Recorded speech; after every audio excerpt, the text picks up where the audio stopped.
રાજ્યમાં આગામી 3 દિવસ અંગ દઝાડતી ગરમી પડશે। 3 દિવસ હીટવેવની હવામાન વિભાગે કરી આગાહી। કેટલાક શહેરમાં 41 ડિગ્રીને પાર જઈ શકે છે તાપમાન। દરિયાકાંઠાના વિસ્તારમાં લોકોને પણ સાવધાન રહેવા નિર્દેશ। દરિયાકાંઠાના વિસ્તારમાં ગરમ પવનો ફૂંકાશે। 25 માર્ચ સુધી હજુ પણ મોટાભાગના શહેરમાં તાપમાનનો પારો વધશે। રાજ્યના 13 શહેરમાં 37 ડિગ્રીથી વધુ તાપમાન નોંધાયું, જ્યારે રાજ્યના 12 શહેરનું તાપમાન 22 ડિગ્રીથી નીચે નોંધાયું, જ્યારે 40.1 ડિગ્રી સાથે રાજકોટ રાજ્યના સૌથી ગરમ શહેર તરીકે જોવા મળ્યું। માર્ચના અંતમાં માવઠાની અંબાલાલ પટેલે કરી આગાહી। કચ્છ, દક્ષિણ મધ્ય ગુજરાત અને ઉત્તર પૂર્વ ગુજરાતમાં પડી શકે છે હળવો વરસાદ। દક્ષિણ ગુજરાતમાં વાદળછાયું વાતાવરણ રહેશે। એપ્રિલ મહિનાની શરૂઆતમાં હવામાનમાં પલટો આવવાની અંબાલાલ પટેલની આગાહી। 29 માર્ચથી એપ્રિલના શરૂઆત સુધીમાં કેટલાક વિસ્તારમાં પડી શકે છે છાંટા। 19 એપ્રિલથી ફરી વાદળછાયું વાતાવરણ આવી શકે। 20 એપ્રિલથી ગરમીમાં થશે વધારો। 26 એપ્રિલથી કાળઝાળ ગરમી પડવાની થશે શરૂઆત। રાજ્યના કેટલાક ભાગોમાં 42થી 45 ડિગ્રી તાપમાન રહેવાની શક્યતા। કાળઝાળ ગરમીને લઈને અમદાવાદની સિવિલ હોસ્પિટલમાં દર્દીઓના સગાને બેસવા માટે લગાવાયા શેડ। શેડ નીચે પાણી, પંખા અને બાકડાની કરાઈ વ્યવસ્થા। બાળકોને રમવા માટે પણ વિશેષ વ્યવસ્થા કરાઈ। ઉનાળાની કાળઝાળ ગરમીમાં ગીરના જંગલમાં વન વિભાગે એક્શન મોડમાં અને ગીરના જંગલોમાં પ્રાણીઓ માટે પીવાના પાણીની કરાઈ સગવડતા। જંગલોમાં 500 કૃત્રિમ પાણીના કુંડ બનાવાયા। કુંડમાં પાણી ભરી પ્રાણીઓની તરસ છીપાવાઈ। ઉત્તરાખંડમાં હર્ષિલ ખીણમાં તાજેતરમાં થયેલી હિમવર્ષાથી ખેડૂતોમાં ખુશીનો માહોલ। હિમવર્ષાથી ઠેર ઠેર બરફનું સામ્રાજ્ય છવાયું। સ્નોફોલથી સફરજન સહિતના પાકમાં મોટો લાભ થવાની ખેડૂતોને આશા। ઉત્તરાખંડમાં ચમોલીમાં બરફવર્ષા બાદ પ્રવાસીઓની સંખ્યામાં વધારો। હિલ સ્ટેશનો દેશ વિદેશના પ્રવાસીઓથી ધમધમ્યા। પ્રવાસીઓએ પર્વતો પર ચઢાઈ કરી અને ટેન્ટ બનાવીને ભોજનનો આનંદ માણ્યો। જમ્મુ કાશ્મીરના શ્રીનગરમાં કુદરત સોળે કળાએ ખીલી। બરફવર્ષાના કારણે વાતાવરણ ખુશનુમા બન્યું। દેશ વિદેશથી પ્રવાસીઓ શ્રીનગર પહોંચ્યા। પ્રવાસીઓએ દાલ લેકમાં શિકારા રાઇડની મજા માણી। હિમાચલ પ્રદેશના લાહોલ સ્પીતિમાં સ્થિત સિસ્સુમાં યોજાઈ સ્નો મેરેથોન। યુવાનો મહિલાઓએ લીધો સ્નો મેરેથોનમાં ભાગ। કડકડતી ઠંડીમાં બર્ફીલા રસ્તાઓ પર લગાવી દોડ। દેશ વિદેશના 250થી વધુ સ્પર્ધકોએ લીધો ભાગ। ઝારખંડના લોહરદગામાં શહેરી અને ગ્રામ્ય વિસ્તારમાં વાતાવરણમાં પલટો। ભર ઉનાળે કરા સાથે વરસાદ પડતા ગરમીથી રાહત મળી। વરસાદથી ખેતી પાકને નુકસાન થવાની ભીતિ। ખેડૂતો બન્યા ચિંતિત। ગોંડલમાં ક્ષત્રિયો અને પાટીદાર અગ્રણીઓની મળી બેઠક। બંને સમાજે કોઈપણ પ્રકારના મતભેદ વગર સહમતિથી કર્યું સમાધાન। સાથે વિરોધીઓ પર પણ કરાયા હતા આકરા પ્રહાર। ગોંડલ વિવાદને લઈને ગણેશ ગોંડલનું નિવેદન। ગોંડલને બદનામ કરવાના પ્રયાસ કરાયા। પાટીદાર ક્ષત્રિયો ટીમ ગોંડલ તરીકે કામ કરે છે। સાથે જ એકતા દર્શાવવા બદલ તમામ સમાજનો માન્યો આભાર। ગોંડલના આગામી ધારાસભ્યને લઈને અલ્પેશ ઢોલરિયાએ આપ્યું નિવેદન। કહ્યું, ગોંડલ શરૂ થાય એટલે જ્ઞાતિ જાતિના વાડા પૂરા થાય છે। પટેલ સમાજ ગણેશને ખભે બેસાડીને ધારાસભ્ય બનાવશે। ગોંડલ વિવાદ મામલે જયરાજસિંહે પણ દરેક સમાજનો માન્યો આભાર। કહ્યું, ગોંડલનો વિકાસ એ શાંતિ સલામતીનું પરિણામ છે। ગોંડલને બદનામ કરવાની વાત આવશે ત્યારે સાથે મળીને આપીશું જવાબ। વડોદરાના સોખડા હરિધામનો વિવાદ વધુ વકર્યો। પ્રબોધ સ્વામી જૂથે ન્યાય માટે 10,000થી વધુ હરિભક્તો સાથે મૌન રેલી યોજી। સત્ય, ન્યાય અને આત્મીયતા માટે ગાંધી ચિંધ્યા માર્ગે કરાયું હતું મૌન રેલીનું આયોજન। રેલીમાં વડોદરાના સાંસદ હેમાંગ જોશી, ધારાસભ્યો, શહેર ભાજપ પ્રમુખ અને ઇસ્કોન મંદિરના સંત પણ જોડાયા। રેલી બાદ જૂથના મુખ્ય અગ્રણી ઉમેશ યાજ્ઞિકે ગંભીર આરોપ લગાવ્યા। રેલીમાં ભાજપ નેતાઓ જોડાતા લોકોમાં ઉઠી ચર્ચા। છોટાઉદેપુરમાં ઢોંગી ભૂવાનો પર્દાફાશ થયો। સટુન ગામે વિજ્ઞાન જાથાની ટીમે છટકું ગોઠવી ભૂવાનો કર્યો પર્દાફાશ। ગણપત નાયક નામનો ઢોંગી ભૂવો દોરા ધાગા કરી લોકોને દોરતો હતો ગેરમાર્ગે। ભૂવો મહિલાના પગમાં માલિશ કરી કરતો હતો વિધિ। વિજ્ઞાન જાથાની ટીમે રંગે હાથે ઝડપી ભૂવા પાસે મંગાવી માફી। ભૂવો હવે પછી કોઈપણ પ્રકારની વિધિ નહીં કરે તેવી આપી ખાતરી। દ્વારકામાં સરકારી અધિકારીના નામે રોફ જમાવતા યુવક યુવતી ઝડપાયા। ખંભાળિયામાં પોલીસે અધિક કલેક્ટરના નામથી ચાલતી ખાનગી કાર પકડી। અધિકારીના નામનું નકલી બોર્ડ લગાવી કરતા હતા સીન સપાટા। જેલ પંચમતિયા નામના વ્યક્તિની કાર પર આરએસી અને એડીએમ અધિક કલેક્ટરની પ્લેટ લગાવવામાં આવી। પોલીસની કારમાં હોય તેવી ઇમરજન્સી લાઇટ લગાવી જમાવતા હતા રોફ। ખંભાળિયા પોલીસે ગુનો નોંધી બંનેની કરી ધરપકડ। દાહોદના લીંબડીમાં પોલીસે ફૂટ પેટ્રોલિંગ કરતા અસામાજિક તત્વોમાં ફેલાયો ફફડાટ. પોલીસે પાસા તડીપારના ગુનામાં સામેલ આરોપીઓની યાદી તૈયાર કરી. ભૂમાફિયાના 8 વાહનો ઝડપી પાડી 16 લાખ દંડ વસૂલ્યો. અસામાજિક તત્વોને લઈને ધારાસભ્ય પ્રવીણ માળીએ લોકોને કરી અપીલ. અસામાજિક તત્વોનો ત્રાસ હોય તો પોલીસને જાણ કરવા વિનંતી કરી. પોલીસ અને સરકાર કરશે કડક કાર્યવાહી. કચ્છમાં ગેરકાયદેસર રેતી ખનન પર કાર્યવાહી. ભુજના જામ, કુનરિયા અને મુન્દ્રાના બરાયા ગામે તપાસ દરમિયાન વાહનો સીઝ કરાયા. ફ્લાઇંગ સ્ક્વોડે કરી કાર્યવાહી. સુરેન્દ્રનગરમાં કેમિકલ ચોરીનો પર્દાફાશ. રાજકોટ અમદાવાદ હાઈવે પર આવેલી હોટલમાં ગાંધીનગર એસએમસીએ પાડ્યા દરોડા. 7 આરોપીઓ સામે નોંધાયો ગુનો. એકની ધરપકડ. 30,000થી વધુના કેમિકલ સહિત 74 લાખનો મુદ્દામાલ જપ્ત.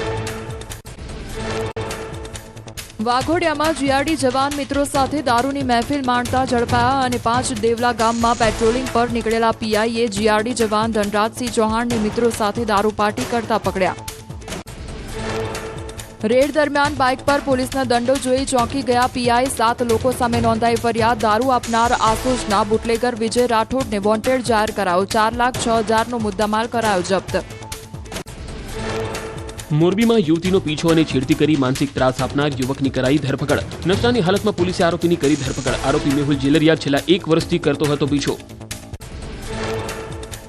યુવતીના ઇન્સ્ટાગ્રામના આઈડીમાં અનેકવાર ફ્રેન્ડ રિક્વેસ્ટ મોકલતો હતો આરોપી. એકવાર હાથ પકડી બીભત્સ માગણી કર્યાનો પણ યુવક પર આરોપ. આરોપી વિરુદ્ધ અલગ અલગ ગુના નોંધી પોલીસે શરૂ કરી કાર્યવાહી.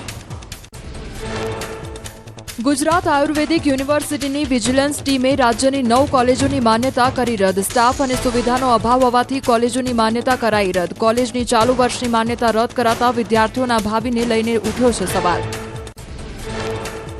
મહીસાગરની કોઈડમ ગામમાં આવેલી આયુર્વેદિક કોલેજની માન્યતા પણ રદ કરાઈ. યુનિવર્સિટીની ટીમ દ્વારા 32 કોલેજોમાં ચેકિંગ કરાયું હતું, જેમાં 9 કોલેજમાં જોવા મળી ત્રુટી. પ્રોફેસર્સ દ્વારા ફરી માન્યતા મળે તેવા પ્રયત્નો હાથ ધરાયા. સુરેન્દ્રનગરમાં વાયરલ ઓડિયો મામલે લીંબડી ડીવાયએસપીએ જાતે સુઓમોટો દાખલ કરી તપાસની માંગ કરી. ડીવાયએસપીએ ઓડિયો ક્લિપનો નંબર અન્ય વ્યક્તિનું હોવાનું કહી પ્રાંત અધિકારીના આક્ષેપ ફગાવ્યા. ચોટીલા પ્રાંત અધિકારીએ ખનીજ માફિયા અને લીંબડી ડીવાયએસપીની વાતચીતનો ઓડિયો કર્યો હતો વાયરલ. ઓડિયો ક્લિપમાં રહેલા નંબરથી તેમના પરિવારજન અને પોલીસ સ્ટાફ પણ અજાણ હોવાનું ખુલ્યું. સમગ્ર મામલે પ્રાંત અધિકારીએ સેવ્યું મૌન. બોરિયાવી નગરપાલિકાના કારોબારી ચેરમેનની પત્નીના આપઘાત મામલે શરૂ થયો તપાસનો ધમધમાટ. મૃતક રિદ્ધિ સુથારના મોબાઈલની કોલ ડિટેલ્સને લઈને કરાઈ તપાસ. પોલીસે મૃતકના પિતા અને પતિની પ્રાથમિક પૂછપરછ કરી. પોલીસે સોશિયલ મીડિયા પર અપલોડ કરેલી પોસ્ટ અને કોમેન્ટ્સની પણ શરૂ કરી તપાસ. ધાર્મિક વિધિ બાદ પરિવારજનોની ઊંડાણપૂર્વક કરાશે તપાસ. મોડલ અને ઇન્ફ્લુએન્સર રિદ્ધિ સુથારે કેનાલમાં પડતું મૂકી કર્યો હતો આપઘાત. સુરતના ઓલપાડ તાલુકામાં જંગલી ડુક્કરનો ત્રાસ યથાવત. ભાદોલ ગામે જંગલી ડુક્કરે વધુ એક ખેડૂત પર કર્યો હુમલો. ડાંગરના ખેતરમાં કામ કરી રહેલ ખેડૂત પર કર્યો હતો હુમલો. ખેડૂતે બૂમાબૂમ કરતા અન્ય ખેડૂતો આવી પહોંચતા ડુક્કરને ભગાડાયો. ડુક્કરે ખેડૂતને જમીન પર પછાડી ખેંચવાનો પ્રયાસ કરતા કમરના ભાગે ગંભીર ઈજા પહોંચી. ગ્રામજનોએ ડુક્કરના ત્રાસ મામલે નક્કર પગલાં લેવા તંત્રએ કરી માંગ. કોંગ્રેસના વરિષ્ઠ નેતા અધીર રંજન ચૌધરીનો મોટો દાવો. પોતાની હત્યાનું ષડયંત્ર રચાઈ રહ્યું હોવાનો દાવો કર્યો. હત્યાના કાવતરા પાછળ પોલીસ અને ટીએમસી હોવાનો લગાવ્યો આરોપ. જેલમાં ગુનેગારને હત્યાની સોપારી અપાઈ હોવાનો આરોપ. ગુજરાતમાં 8 અને 9 એપ્રિલે મળશે કોંગ્રેસનું રાષ્ટ્રીય અધિવેશન અને સીડબ્લ્યુસીની બેઠક. 18 કમિટીનું કરાયું ગઠન. દેશભરમાંથી 3,000 આગેવાનો આપશે હાજરી. 64 વર્ષ બાદ ગુજરાતમાં મળી રહ્યું છે અધિવેશન. 8 એપ્રિલે અમદાવાદના સરદાર પટેલ સ્મારકમાં મળશે કોંગ્રેસ વર્કિંગ કમિટીની બેઠક. 9 એપ્રિલે રિવરફ્રન્ટ પર અધિવેશન મળશે. કોંગ્રેસના રાષ્ટ્રીય અધ્યક્ષ મલ્લિકાર્જુન ખડગે, સોનિયા ગાંધી, રાહુલ અને પ્રિયંકા ગાંધી સહિતના દિગ્ગજો રહેશે હાજર. કોંગ્રેસના અધિવેશન પર સીડબ્લ્યુસીના પગલે 15થી વધુ હોટલ બુક કરાઈ. અલગ અલગ કમિટીઓ બનાવીને સોંપાઈ જવાબદારીઓ. ગુજરાત કોંગ્રેસ યજમાન તરીકે કામગીરી કરશે. અધિવેશન બાદ કોંગ્રેસમાં થઈ શકે નવાજૂની.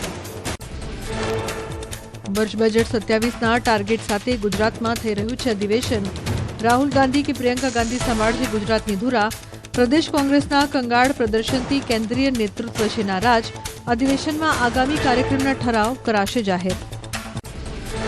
વિસાવદર વિધાનસભાની પેટા ચૂંટણીમાં ગોપાલ ઇટાલિયા લડશે ચૂંટણી. આમ આદમી પાર્ટીએ ઉમેદવાર કર્યા જાહેર. વર્ષ 2022માં આમ આદમી પાર્ટીના ભૂપત ભાયાણી જીત્યા હતા ચૂંટણી. બાદમાં ભાયાણી રાજીનામું આપી જોડાયા હતા ભાજપમાં. ઉત્તર પ્રદેશના સંભલમાં જામા મસ્જિદના સદર જફર અલીની કરી ધરપકડ. પોલીસે જફર અલીને તેના ઘરમાંથી ઉઠાવી લીધો. સંભલમાં ગત વર્ષે જામા મસ્જિદ પર થયેલી હિંસા કેસમાં પૂછપરછ બાદ ધરપકડ કરાઈ. સુરક્ષાના ભાગરૂપે જામા મસ્જિદની બહાર મોટી સંખ્યામાં પોલીસ કાફલો કરાયો તૈનાત. સંવેદનશીલ વિસ્તારમાં પોલીસનું ફૂટ પેટ્રોલિંગ. 24 નવેમ્બરે સંભલમાં મસ્જિદના સર્વેક્ષણ દરમિયાન ફાટી નીકળી હતી હિંસા. એસઆઈટી આ મામલે કરી રહી છે પૂછપરછ. વૃંદાવનના શ્રી રંગ મંદિરમાં બ્રહ્મોત્સવની ઉજવણી. ભક્તો ભગવાન ગોડા રંગ મંદિરના 60 ફૂટના ચંદન રથને ખેંચવા માટે કરે છે સ્પર્ધા. ભગવાનને ઠંડાઈનો ધરાવાય છે ભોગ. 186 વર્ષ જૂની છે પરંપરા. તમિલનાડુના રામેશ્વરમમાં પંબન રેલવે બ્રિજની કામગીરી પૂર્ણ. ટૂંક સમયમાં ટ્રેન સેવાઓ ફરી શરૂ થશે. મેઇનલેન્ડ ઇન્ડિયાને રામેશ્વર ટાપુ સાથે જોડતો પંબન બ્રિજ ભારતનો પ્રથમ vertical lift sea bridge. Mehsana મનપાની જાહેરાત બાદ મનપા ઓફિશિયલ લોગો જાહેર કર્યો.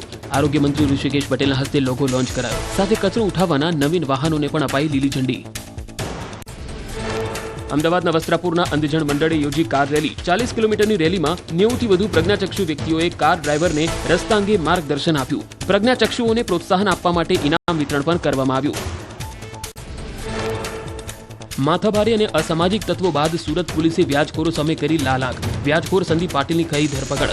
નિયમ કરતા વધુ વ્યાજ વસૂલીને મારી નાખવાની ધમકી આપતા વ્યાજખોર સામે પોલીસે કરી કાર્યવાહી. ધારાસભ્ય અરવિંદ રાણાએ મુખ્યમંત્રીને પત્ર લખ્યો. પત્રમાં તોડબાજ કરનાર YouTube channel, Instagram account block કરવા માંગ કરાઈ. તોડ કરનારના એક્રેડિટેશન કાર્ડ જપ્ત કરી બ્લેકલિસ્ટ કરી રજૂઆત કરી. વાપીમાં પૂર્વ અને પશ્ચિમ વિસ્તારને જોડતા રેલવે અંડરપાસ પેડેસ્ટ્રીયન બ્રિજની થઈ શરૂઆત. નાણામંત્રી કનુભાઈ દેસાઈએ બ્રિજનું કર્યું લોકાર્પણ. આ પ્રસંગે વાપી મનપાના કમિશનર, વલસાડ ડાંગના સાંસદ ધવલ પટેલ સહિત અનેક અધિકારી પદાધિકારી રહ્યા હાજર. હાઈવે પર ચાલતા ટોલ પ્લાઝા પર ઈ ડિટેક્શન સિસ્ટમ ગોઠવવાના પ્રોજેક્ટની કામગીરી પૂરજોશમાં. ભારે વાહનને લગતા તમામ ડોક્યુમેન્ટ આગામી 7 દિવસમાં પરિવહન પોર્ટલ પર અપલોડ કરવાના રહેશે. ટોલ પ્લાઝા પરથી પસાર થતા વાહનોના પીયુસી, ફિટનેસ સર્ટિફિકેટ, ઇન્સ્યોરન્સ સહિત જરૂરી ડોક્યુમેન્ટ ફરજિયાત અપડેટ કરવા પડશે. નિયમનો ભંગ કરનાર વાહન ચાલકો ઈ મેમો આપશે. જૂનાગઢ કૃષિ યુનિવર્સિટીમાં 3 દિવસના ટ્રેડફેર કૃષિ મેળાનું આયોજન. મોટી સંખ્યામાં પ્રાકૃતિક ખેતી કરતા ખેડૂતોએ પોતાની જણસ લાવી નિદર્શન કર્યું. કૃષિ મેળામાં ઉમટેલા ખેડૂતોને પ્રાકૃતિક ખેતી અંગે અપાયું માર્ગદર્શન. મેળામાં આવેલા ખેડૂતો અને અન્ય લોકોએ પ્રાકૃતિક ખેતી પેદાશોની કરી ખરીદી. ખેડૂતો પ્રાકૃતિક ખેતી તરફ વળે તે હેતુથી કૃષિ મેળાનું આયોજન. સુરેન્દ્રનગરના વઢવાણમાં શહીદ દિવસની ઉજવણી. 80 ફૂટ રોડ પર હેર કટિંગનું સલૂન ધરાવતા યુવકે અનોખી રીતે કરી ઉજવણી. શહીદ દિવસે થતી આવક શહીદોના પરિવારજનોને કરી અર્પણ. રવિન જાદવ નામનો યુવક છેલ્લા 7 વર્ષથી આ રીતે કરે છે ઉજવણી. રવિન સાથે તેના 15 મિત્રો પણ જોડાયા છે આ સેવા કાર્યમાં. અત્યાર સુધીમાં 1,37,000 જેટલી રકમ શહીદોના પરિવારજનોને કરાઈ છે અર્પણ. રાજકોટના ઉપલેટામાં મોજ નદી પર ચેકડેમનું એમએલએ ડોક્ટર મહેન્દ્ર પાડલેના હસ્તે ખાતમુહૂર્ત કરાયું. 2 કરોડ 17 લાખના ખર્ચે નારાયણ સરોવર નામથી બનશે ચેકડેમ. 800 વીઘા ખેતીની જમીનને પિયત માટે મળશે પાણીનો લાભ.